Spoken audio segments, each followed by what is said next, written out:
कोल्हापुरात वसतात कोण, त्यांची ताकद काय हे आगामी निवडणुकीत समजणार असल्याचं समर्जित घाटगेंनी म्हटलंय। पक्षप्रवेशापूर्वी शरद पवारांनी आज सकाळीच समर्जित घाटगेंच्या घरी भेट दिली। दुसरीकडे राधानगरी भुदरगड मतदारसंघातील इच्छुक उमेदवार के.पी. पाटील, ए.वाय. पाटील यांनीही शरद पवारांची भेट घेतली आहे। भाजपचे माजी जिल्हाध्यक्ष राहुल देसाई यांनीही पवारांची भेट घेत भाजपला धक्का दिलाय। राहुल देसाई राधानगरी भुदरगड मतदारसंघातून निवडणूक लढण्यास इच्छुक आहेत।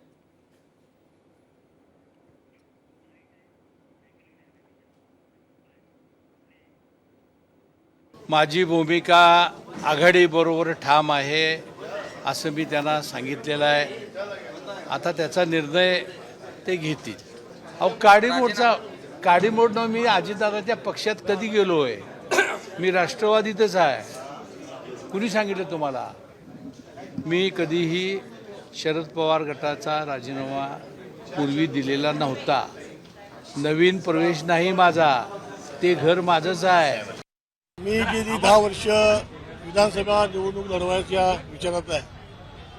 तो गेली दोन्ही वेळा मला पवारसाहेबांनी थांबवायला सांगितलं। नेत्यांच्या शब्दाला मान देऊन मी दोन्ही निवडणुकीत थांबलो आणि या निवडणुकीत मी शरद पवारांच्या विश्वास ठेवून निवडणूक लढवायचा निर्णय घेतलेला आहे आणि उद्याची निवडणूक 100% शरद पवार त्या मतदारसंघामध्ये मला लढवतील।